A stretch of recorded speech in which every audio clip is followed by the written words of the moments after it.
একইভাবে নির্বাচন হবে। আমাদেরকে একটা কথা মনে রাখতে হবে, অন্যান্য দেশে, উন্নত দেশগুলোতে যেভাবে নির্বাচনের রাজনীতি, গণতন্ত্রের চর্চা যেভাবে হয়, বাংলাদেশে গণতন্ত্রের চর্চা অন্তত লাস্ট ফিউ ইয়ার্সে আমরা সেভাবে দেখি নাই।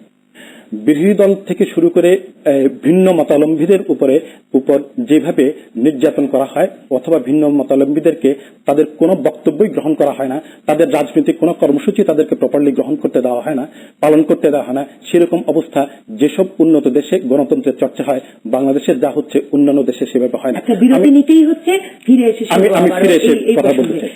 থাকুন আমাদের সঙ্গে ৭১ চ্যানেলে।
আমরা শান্তিপূর্ণভাবে হরতাল পালন করছি, আপনারা আমাদের হুইপকে পেট করার চেষ্টা করেছে।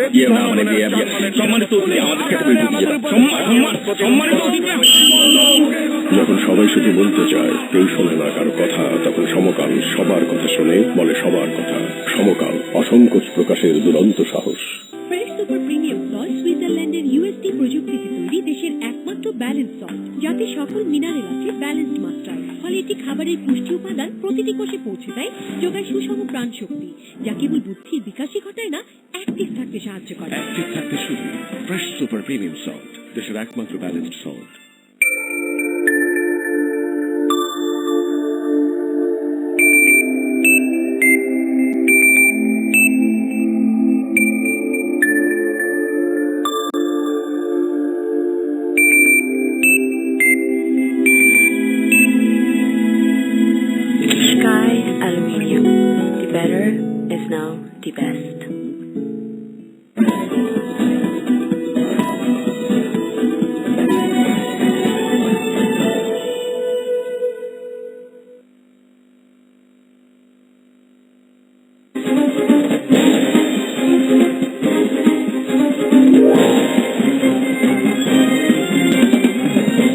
আবারও স্বাগত ৭১ জার্নালে। ডক্টর মামুন আহমেদ, সংক্ষেপে বক্তৃতা। আমি যে কথা বলছিলাম যে সংবিধান সংশোধন করে বর্তমান যে অবস্থাটা তৈরি করা হয়েছে, দলীয় সরকারের অধীনেই সংবিধান অনুযায়ী যদি নির্বাচন হয়, দলীয় সরকারের অধীনে নির্বাচন হতে হবে, এবং সেই ক্ষেত্রে মাননীয় প্রধানমন্ত্রী যিনি এখন আছেন তিনিই কিন্তু প্রধানমন্ত্রী থাকবেন সেই সময়টাতে, আর কি না। কিন্তু যে আমি যেটা বলছিলাম সেটা হচ্ছে যে সংবিধানটা যখন সংশোধন করা হয়েছিল, সেই সংশোধনের সময় সাধারণ মানুষের মতামতটা কিন্তু প্রপারলি রিফ্লেক্টেড হয় নাই, সেটি একটি বিষয়।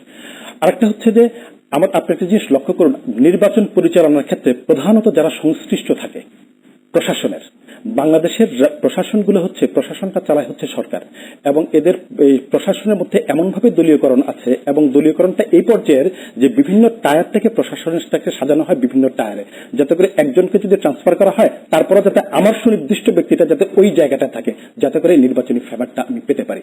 এরকম অবস্থা বহুদিন থেকে এই বিভাজিত প্রশাসনের মধ্যে দলীয়করণের, বিভাজনের রাজনীতির সুযোগে প্রশাসনের মধ্যে এই দলীয়করণটা আছে।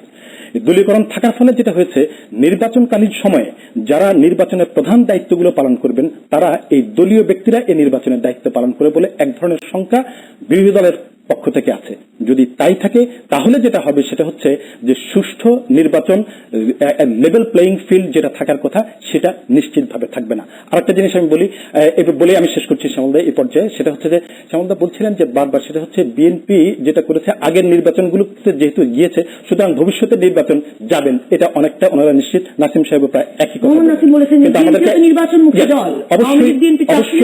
অবশ্যই আওয়ামী লীগ এবং বিএনপি দুটোই আমার ব্যক্তিগত ধারণা, দুটোই নির্বাচনমুখী দল, বিএনপিও নিশ্চয়ই নির্বাচনের প্রস্তুতি নেয় এই আশায় যদি তত্ত্বাবধায়ক সরকার হয় নিশ্চয়ই তাদেরকে যদি ইমিডিয়েটলি তাদেরকে নির্বাচনে যেতে হয় তত্ত্বাবধায়ক সরকারের আন্ডারে তারা নির্বাচন করবে এবং আন্দোলন করে তারা সেই তত্ত্বাবধায়ক সরকারটা আদায় করবে। সংবিধান সেই অনুযায়ী ইয়ে থেকেই মোহাম্মদ নাসিমের কাছ থেকে যেটা বুঝলাম পরিষ্কার করে, সংবিধান অনুযায়ী প্রধানমন্ত্রী থাকবেন এবং তার কে প্রধানমন্ত্রী কে থাকলো কিছু যায় আসে না। এই কারণে তার মনোনীত নির্বাচনকে করে আসলে নির্বাচন কমিশন। মামুন ভাইয়ের একটু বক্তব্য ভুল আছে, সেটি হচ্ছে এখন নির্বাচন পরিচালনা করে নির্বাচন কমিশনের কর্মকর্তারা, নট প্রশাসনের কর্মকর্তারা না। এবং নির্বাচন কমিশনের কর্মকর্তারা নির্বাচন পরিচালনা করে বলেই কিন্তু পুলিশে কে আছে, জেলা প্রশাসনে কে আছে তার তো একটা প্রভাব পড়েনি। তাদের প্রভাব অন্তত 4,500 ইউপি নির্বাচনে দেখিনি, যেখানে 1876টি আওয়ামী লীগ পেয়েছে, 1550টি বিএনপি পেয়েছে। পৌরসভা নির্বাচনে দেখিনি, 86টি পৌরসভা চেয়ারম্যান হয়েছে আওয়ামী লীগ, 82টি হয়েছে বিএনপি। তারপরে আরো অন্যান্য পরবর্তী 5টি সিটি কর্পোরেশন নির্বাচনে অন্তত পুলিশ কর্মকর্তাদের মানে যাদের কথা বলছেন তাদেরকে দেখিনি। তারপরে অন্যান্য যে উপনির্বাচনগুলো হয়েছে সেগুলোতে দেখিনি।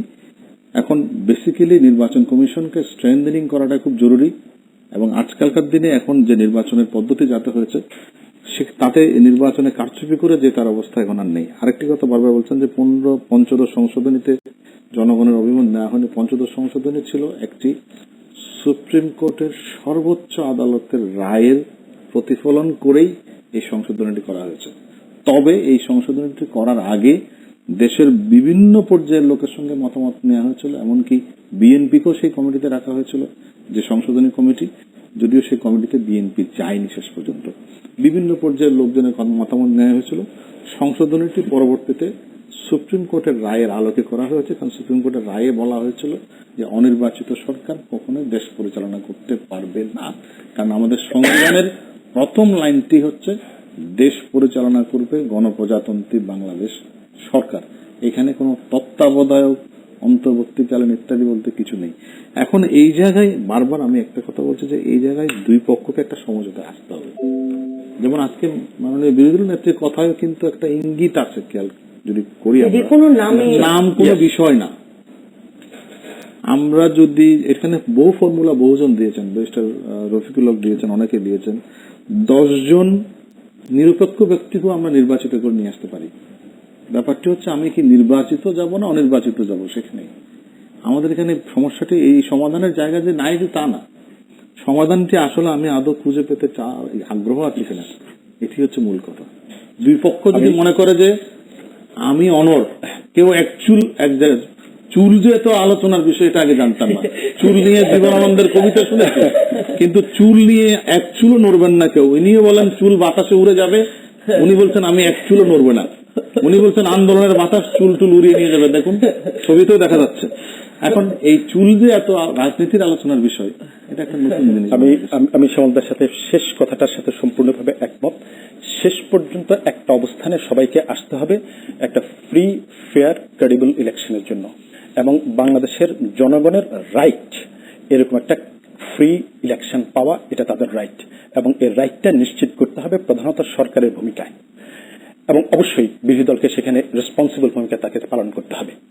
আচ্ছা, এখানে শ্যামলদা একটা কথা বলেছেন যে পঞ্চদশ সংশোধনীটা যখন হয়েছিল তখন বিভিন্নভাবে মতামত গ্রহণ করা হয়েছিল, বিভিন্ন সেকশনের মতামত গ্রহণ করা হয়েছিল।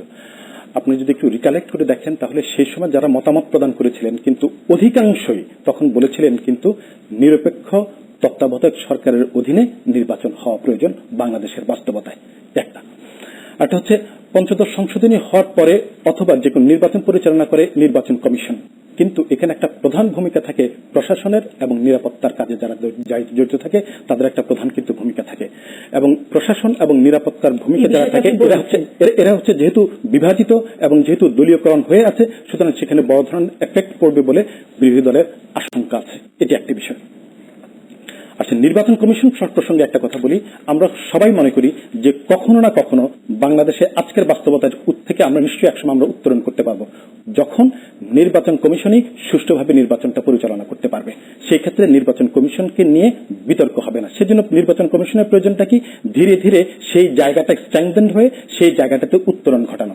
কিন্তু আমরা অত্যন্ত দুঃখের সাথে লক্ষ্য করছি বর্তমান যে নির্বাচন কমিশন, এই নির্বাচন কমিশন সবলতম হওয়ার বিপরীতে তারা ধীরে ধীরে নিজেরাই নিজেদেরকে দুর্বলতম করে ফেলছে। এবং একই কথা আজকের বাস্তবতায় মনে হচ্ছে নির্বাচন কমিশন তাদের যে আরপিও সংশোধন এবং আচরণবিধি সংশোধন যে প্রস্তাব তারা উত্থাপন করেছে, খসড়া যেটা করেছে, তাতে মনে হচ্ছে তারা নিজেরাই চাচ্ছে নিজেরা অনেকে যে বলেন যে বিরোধী দলেরও দাবি হওয়া উচিত নির্বাচন কমিশনকে শক্তিশালী করা, আরপিওর বিষয়ে বক্তব্য রাখা, সেটি না করে না, কিন্তু নমস্কার, এই দুর্বলতম নির্বাচন কমিশনকেই সুষ্ঠু এবং সুন্দর নির্বাচন পরিচালনার জন্য 4টি সিটি কর্পোরেশনে মঈন খানের নেতৃত্বে বিএনপি একটি প্রতিনিধি দল গিয়ে ধন্যবাদ দিয়ে এসছে।